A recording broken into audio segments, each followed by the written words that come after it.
Hey guys, Ben here. When it comes to German watchmaking, I'm pretty sure most of us have heard of Lange at this point, but there is one other phenomenal watchmaker that produces incredible watches, the Glashütte Original. The Glashütte Original, or simply referred to as GO, it's a watch brand that not too many people know about. It's sort of a hidden gem, but those of us that are in the know, we know. And today I'll be reviewing the GO Senator Panorama date Moonphase. The particular reference that I have is from GO's previous collection in 2015. I came across this piece about 2 years ago, and when I first laid my eyes on it, I immediately fell in love with the design. Everything from the elegant blue dial to the stunning Moonphase complication captivated my attention. Needless to say, this went on top of my bucket list, and after hunting for a while, I came across a great deal and ended up pulling the trigger. I've seen and interacted with, but I've never owned a GO prior to this, and I'm happy that this was my first. Glashütte Originals are known for making some stunning watches with great Germanic influence, and they do not disappoint. This GO Senator Moonphase is stunning with its elegant blue dial, and the Moonphase is gorgeous. They say a Moonphase is a romantic complication above all because, let's be honest, there's not much benefit to keeping track of the phases of the moon unless you're an astronomer. So it's just a cool and a beautiful complication to have and look at. I do want to mention that this reference is discontinued, as I believe this was a boutique only edition from 2015. But if you're interested in a model that looks similar, I would recommend that you check out the modern Senator collection. They have similar looking models with similar dimensions and design philosophy. Before I dive in deeper, let's talk briefly about the history of the watch brand. GO's history stretches all the way back to 1845. What started out as a humble beginning expanded fast to gain a worldwide reputation. In fact, Glashütte watches became so popular that they began to be copied by shameless companies from other countries. They would add the word System Glashütte on their watches to boost sales. As a response to this, Glashütte watches started using the word original to showcase that it was an authentic product from Glashütte. This is where Glashütte Original gets its name today. Fast forward a few decades, the facilities in Glashütte were inevitably destroyed in the Second World War.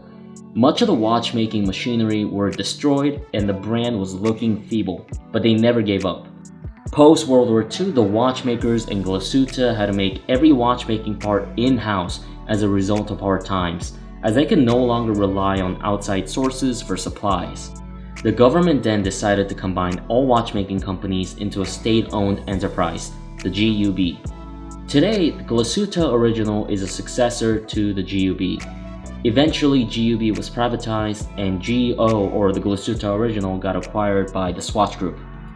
But I would advise you not to underestimate Glashütte Original simply because they're not independent.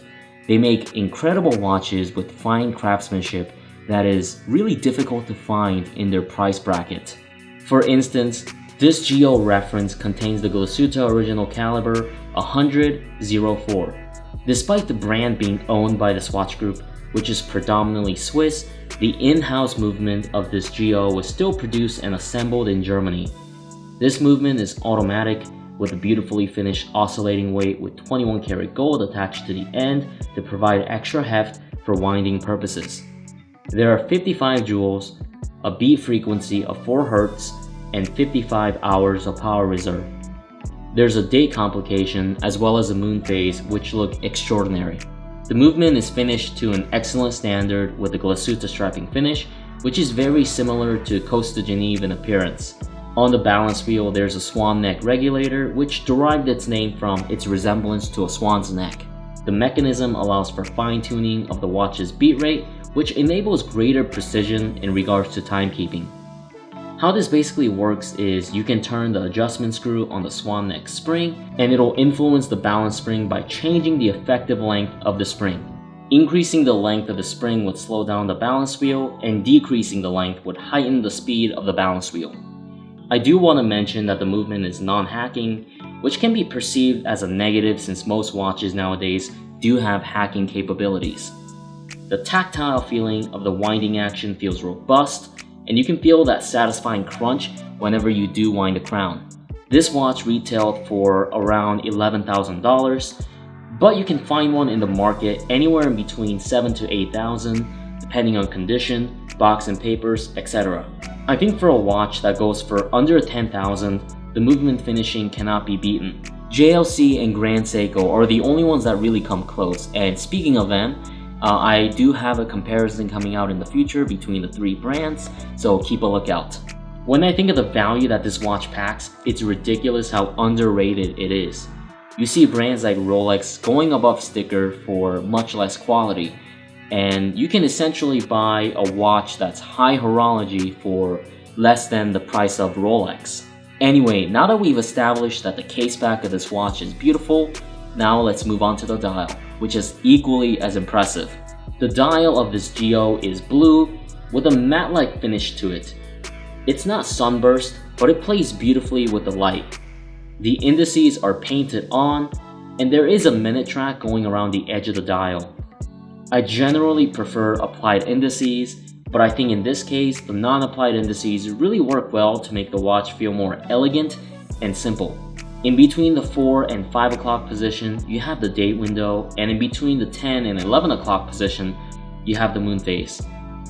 The Moonphase complication is white to provide contrast to the blue dial, and just look at that. It looks so clean and beautiful. And the way each complication is symmetrically opposed gives the dial a very balanced feel.